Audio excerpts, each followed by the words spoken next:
Castle Lager.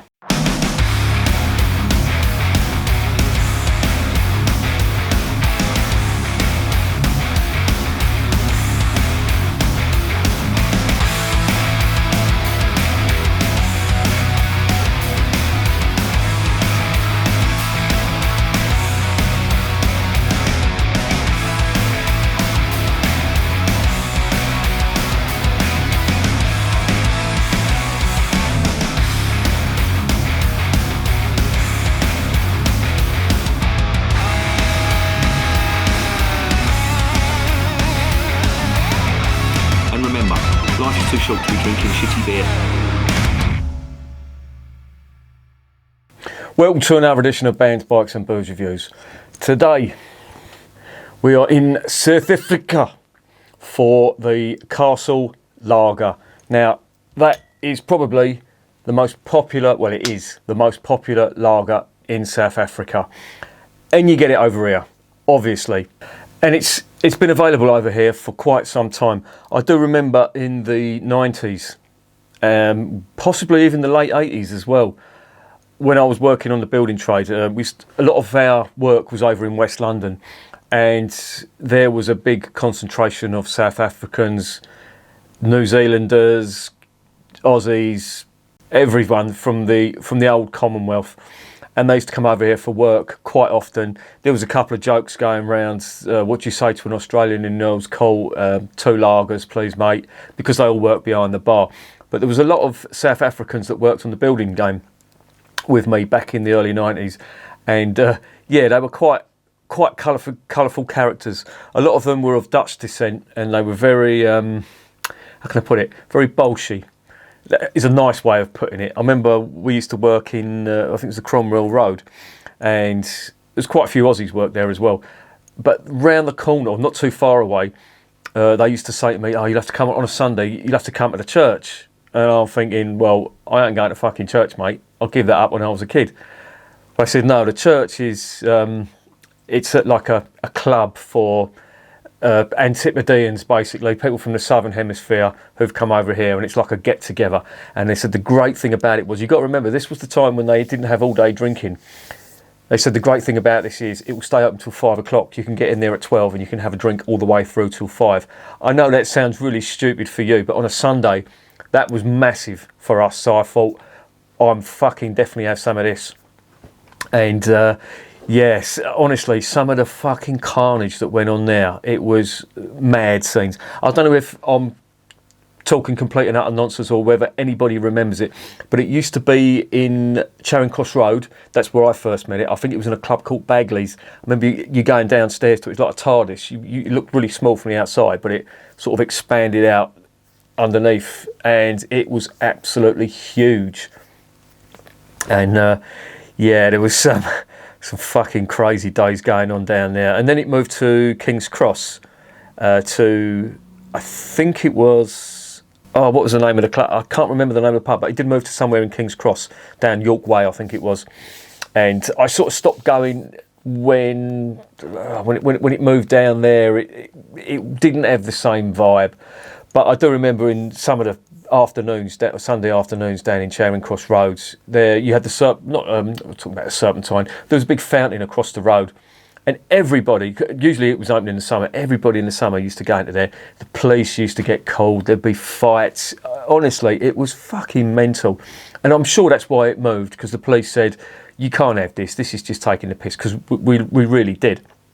But I've got to tell you this story, and it's a bit disgusting, so if you're easily offended, fast forward or turn the volume down.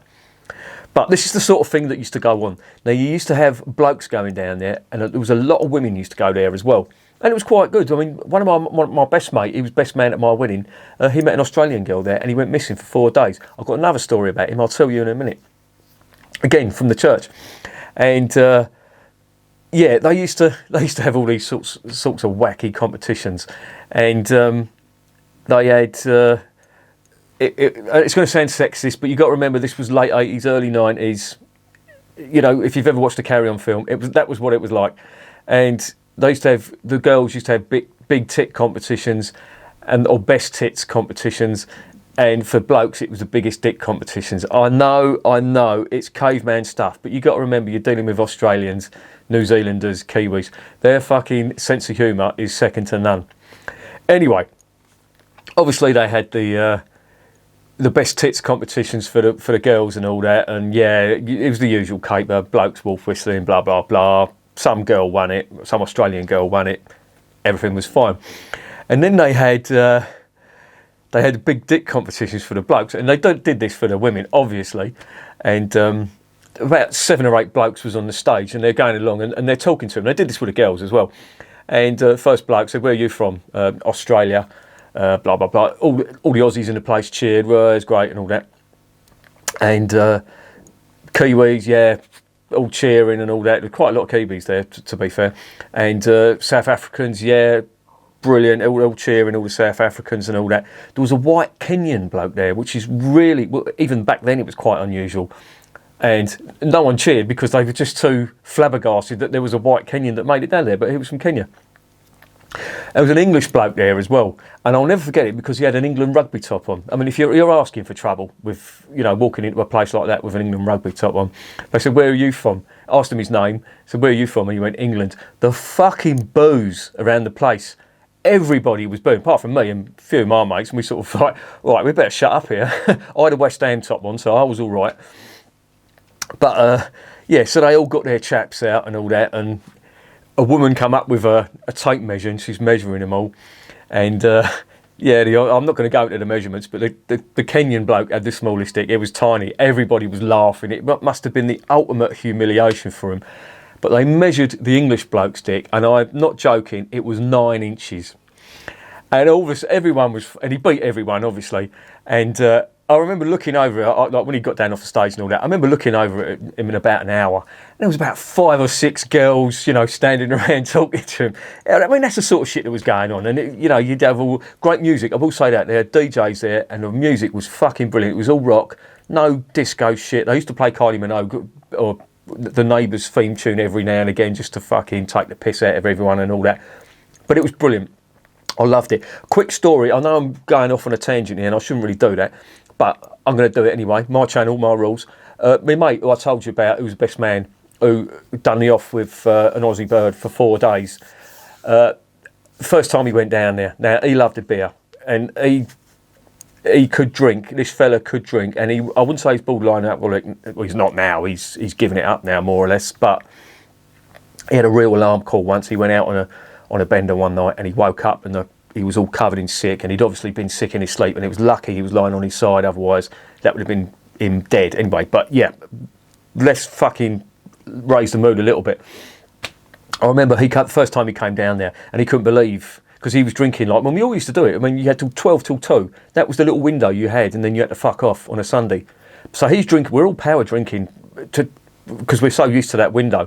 But he's going for it, and I said, "Paul, you've got to slow down.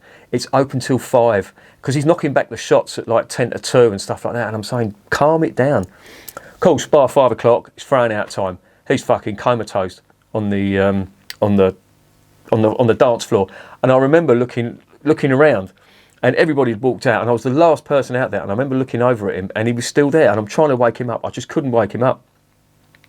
So I managed to wake him up in the end. And he said, leave me, I'll be fine. I just want to have a sleep. I went, all right, fine. That was it. I mean, we was young then. I wouldn't do it now. No way would I leave any mates like that in a state like that now. But of course, you're young back then. And yeah, he didn't hear from him for ages. And then I eventually rang him the next day because his mum was ringing me and everything and like that. And eventually got hold of him. And I said, "What the fuck happened to you?" And he's never heard of the band The Who before. And you got to remember, this was in Charing Cross Road. And he said, "I remember getting dragged out." I said, I remember waking up again. The place was empty and there was a bloke sweeping the floor, sweeping all the glasses up and stuff. And I remember him picking me up and he put me outside. And he said, the next thing, he said, I remember a policeman waking me up saying, Paul, wake up, wake up. He said, I was asleep in a Soho doorway. So if you've ever heard the Who song, Who Are You? Right, the first line is, I woke up in a Soho doorway, the policeman knew my name.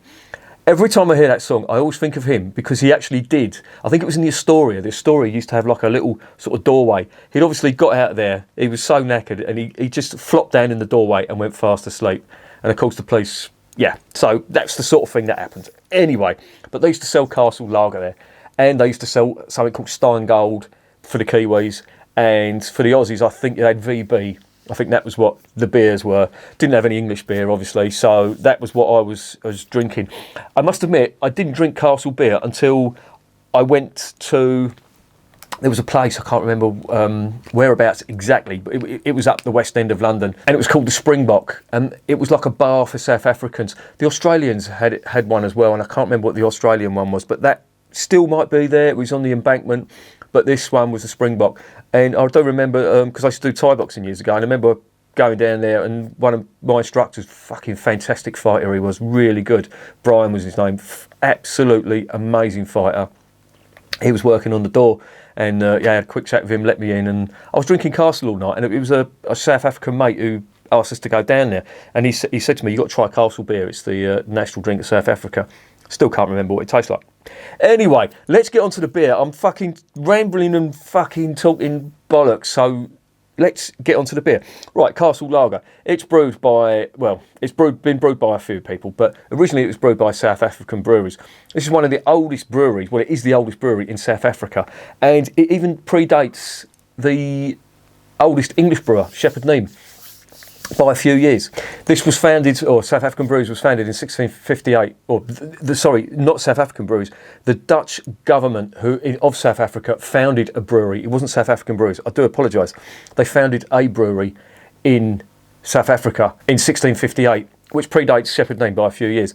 That was for the gold, the gold prospectors who'd gone over to South Africa, and the Dutch settlers who'd gone over there, the Boers who'd gone over there. And obviously they wanted a beer, and this was, well, beer was started to be produced. But somebody called Charles Glass founded the South African brewery in 1886. Now, there's a bit of controversy around that, about Charles Glass. There's a professor of some university who actually states that his wife had a bigger impact on the founding of that brewery than he did. But he's got the name on the bottle, or on the label here. So I suppose that's to do with, you know, attitudes in the 1800s. You couldn't have a woman founding a brewery. There you go, and that stuck. But basically, this found popularity among the gold prospectors, or South African breweries beer found popularity among the gold prospectors there at the time, and it went from strength to strength. And South African breweries bought up a lot of other breweries around South Africa. However, a big milestone for them was in 2002 when they bought Miller, hence the term Saab Miller.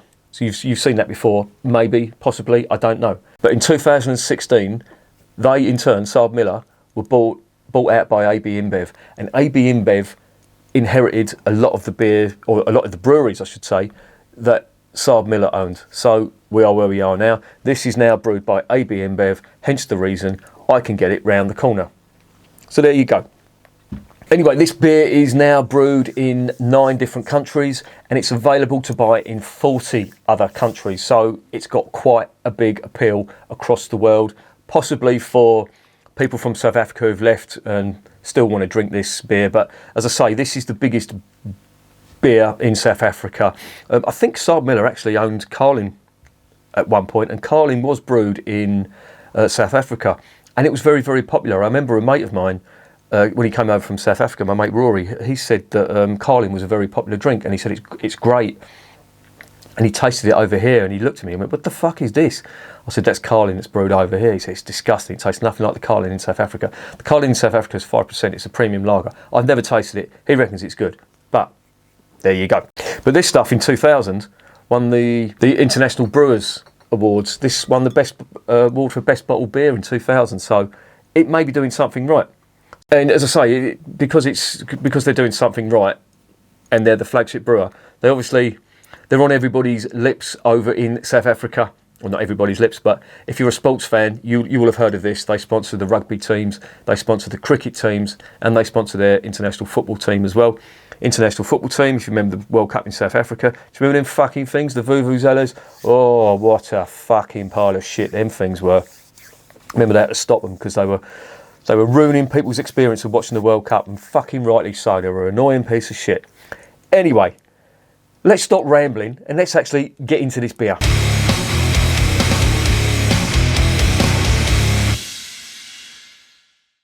Right, this is 5%. Unusual measurement, it's 340ml. I think this is the first 340ml bottle I've ever had.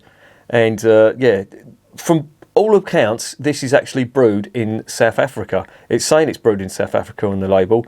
It contains maize extract, alarm bell, but not unusual, in the words of Tom Jones, because obviously, as I've said in quite a few videos with these adjuncts that are added, rice, maize, etc., they do this in countries where malt isn't abundant. And of course in South Africa, malt is used for far more important things like making bread, etc. So that's why they've put maize extract in there. So a little bit of an alarm bell there.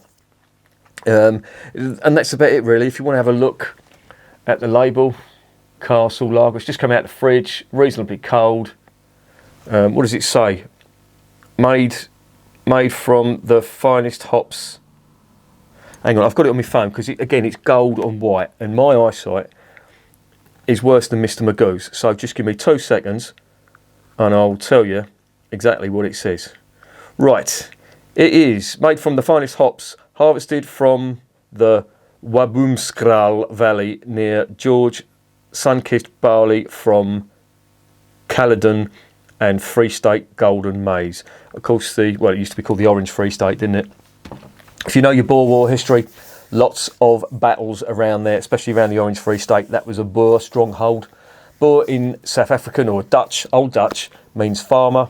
So they were basically fighting farmers and they give the British a real run around. Anyway, let's stop the history lesson. Let's get on to the beer.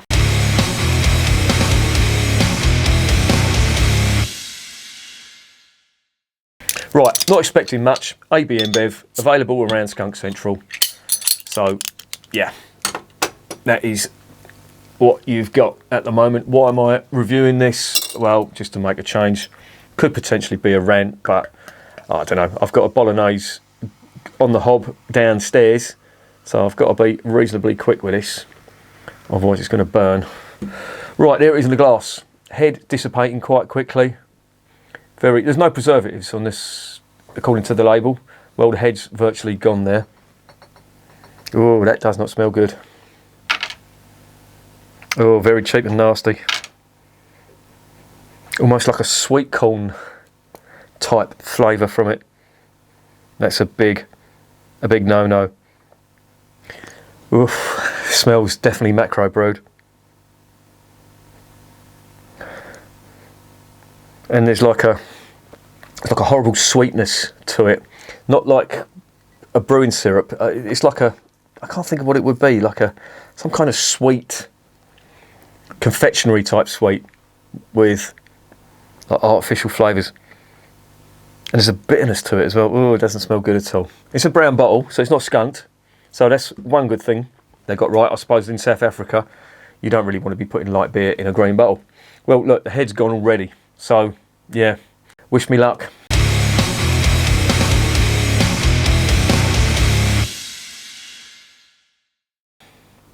Bottoms up.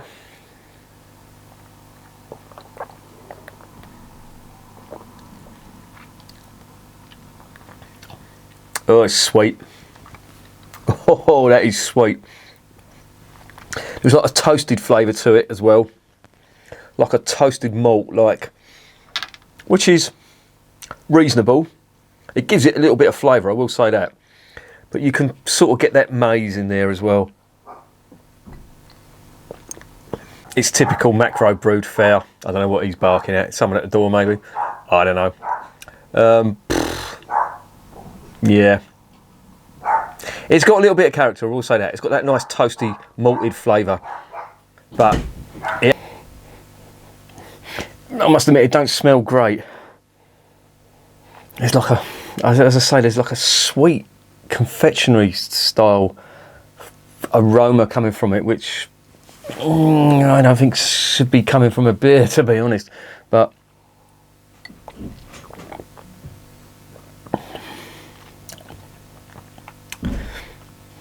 it isn't the worst in the world, I will say that. It's got a reasonably nice toasted malt flavour, which I do find in the Warsteiner. And Warsteiner, I don't mind. It's got a little bit of character. This has got a bit of character to it as well. And it's certainly better than Budweiser, basically any of the fare that comes from ABInBev, and certainly better than anything Marston's Carlsberg have brewed. I will say that. I mean, it's got something about it. I mean, it's not great. It wouldn't make me want to rush out and get buy a load of them, but it's not a rant chuck down a sink job.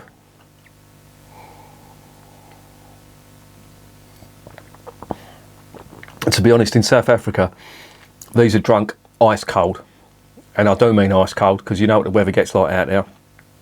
And beer out there, it's like if you've ever been to Spain and you drink San Miguel, that is just, well, I don't think you can actually get a flavour. It's just cold and refreshing, and that's it.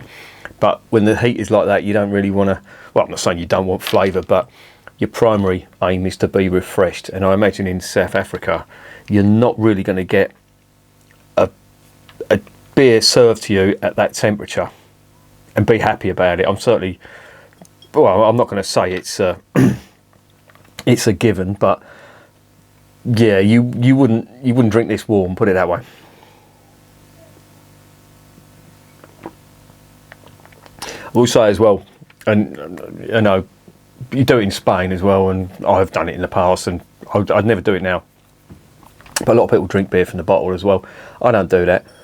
Not that I'm any better than anybody else. I just prefer it in the glass. I prefer the carbonation to do its thing rather than do it in my stomach, because yeah, when you ever feel bloated from drinking beer from a can or a bottle, that's the reason. The carbonation that you see when it generates the head, that's all going into your stomach. And yeah, I think personally, speaking as someone who knows a little bit about beer, I mean, I'm certainly no expert, but I know a little bit. I do think beer from a bottle isn't really, you're not getting the full experience if you compare it to drinking out of the glass. But yeah,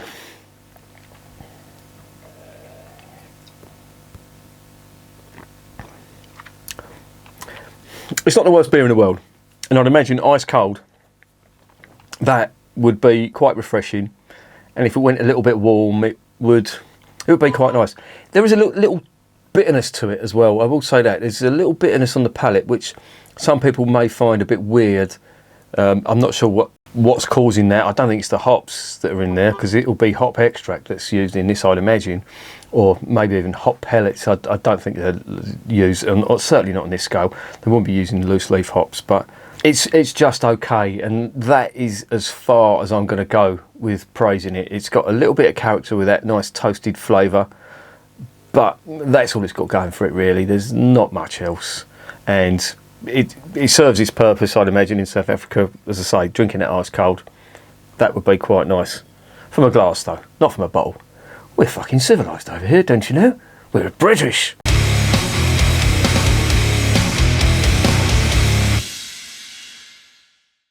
So what is the verdict on Castle Lager? Well, when I saw it in the shop, I thought, I'm definitely going to try this, because, as I say, I've drank Castle beer before, but it was so long ago that I just can't remember, and it has got a bit of a history. It's, as I say, it's the most popular beer in South Africa, but that doesn't mean much, because, you know, I always compare music to beer. A lot of people, like, in this country, like Ed Sheeran, and if you want to fucking, if you do an Alexa and said, Alexa, show me what hell sounds like, and they'll start playing an Ed Sheeran song, that's a pretty fucking good indication, in my opinion. But point being that if it's popular, doesn't mean it's good.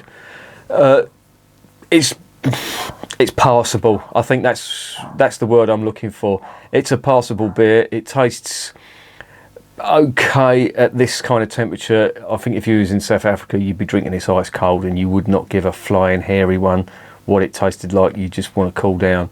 But just okay. I'll give it a 5 out of 10. I'll give it a 5.5 out of 10.